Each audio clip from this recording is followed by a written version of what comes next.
আসসালামু আলাইকুম। কেমন আছেন আপনারা? আশা করি আপনারা সবাই ভালো আছেন। আলহামদুলিল্লাহ, আপনাদের দুআয় ও আল্লাহর রহমতে আমরাও ভালো আছি। আমি আজকে কলিজার গরুর কলিজার কালো ভুনা করব। তো এইখানে শুধু কলিজা আছে, নাই কলিজা আছে, এই কুরকুরে যে একটা জিনিস ওইটা আছে, একটা দুইটা ফেসকা আছে, তিলি আছে, সব আছে। তারপরে সব একসাথে দিয়ে আর কলিজাগুলো এইরকম আমি পাতলা পাতলা করে চিকন করে করে কেটে নিয়েছি। এখন আমি একটা কড়াই বসিয়ে দিয়েছি। কড়াইয়ের মধ্যে বেশ পরিমাণ সরিষার তেল দিয়ে দিলাম।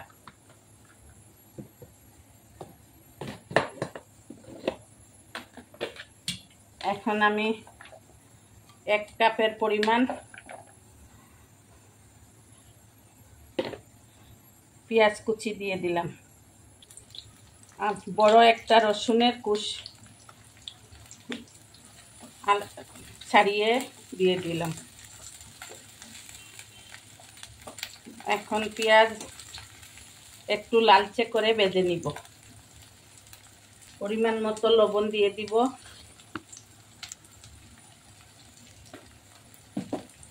আর এই কলিজাগুলো আমি গরম পানি দিয়ে ধুয়ে রাখছি। ঠান্ডা পানি গরম পানি দিয়ে সুন্দর করে ধুয়ে জড়িয়ে রাখছি। আমি 1 চামচ ধনিয়া, 1 চামচ জিরা, 1 চামচ গোলমরিচ আর 6-7টা শুকনো মরিচ আদা ভাঙ্গা করে ব্লেন্ড করে নিয়েছি। পুরোটা একবারে মিহি করি নাই। এখন এই পেঁয়াজ রসুনের মধ্যে দিয়ে দিলাম। 1 চামচ গোলমরিচ, টেবিল চামচে 1 টেবিল চামচ জিরা, 1 টেবিল চামচ ধনিয়া আর 6-7টা শুকনো মরিচ। আমি আর কোনো গুঁড়া মরিচ ব্যবহার করব না। এই আমার মশলা।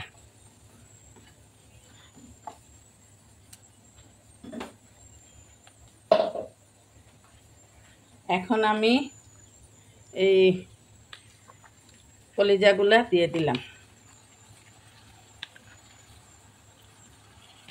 এখানে আমার শুধু কলিজা না, আমি বারবার বলতেছি, এখানে আমার 2টা ফেসকাও আছে।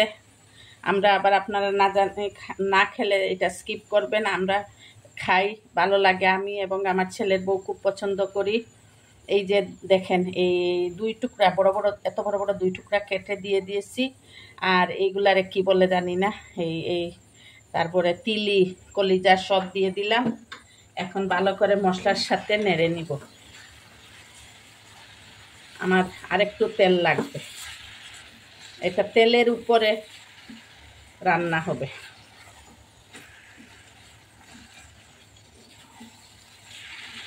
ভালো করে কষানোর পরে সিদ্ধ হওয়ার জন্য একটু পানি দিব।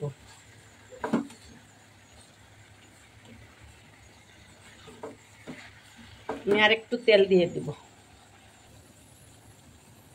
আর আমি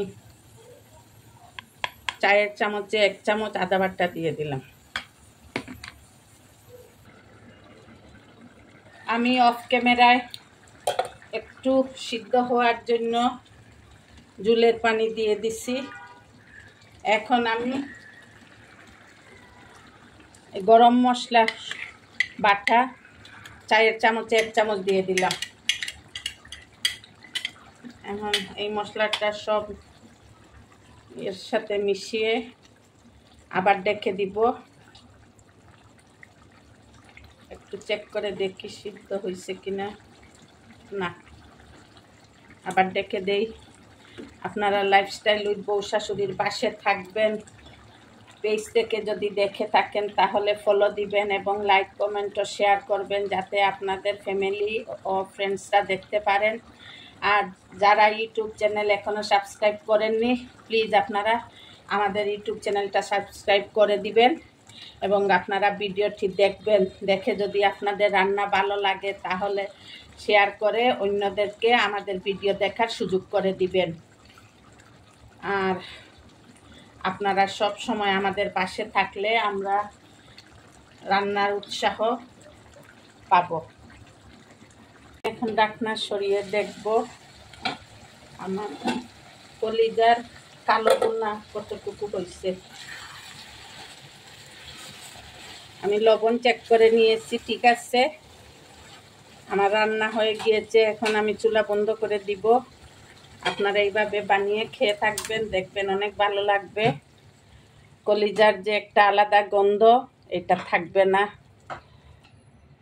আমরা তো সব সময় কলিজার এমনি নর্মাল বুনা করে থাকি, আপনারা এইভাবে কালো বুনা করে দেখবেন, অনেক ভালো লাগে। আমি যে যে মশলা দিয়েছি সেগুলা দিয়ে আপনারা অবশ্যই ট্রাই করবেন, ইনশাল্লাহ ভালো লাগবে। আজকের মতো বিদায়। আমাদের সাথে থাকবেন, আমাদের পেজকে ফলো দিয়ে পাশে থাকবেন, আর ইউটিউব চ্যানেলে সাবস্ক্রাইব করে দিবেন। আল্লাহ হাফেজ। আসসালামু আলাইকুম রহমতুল্লাহি ওয়া বারাকাতুহু।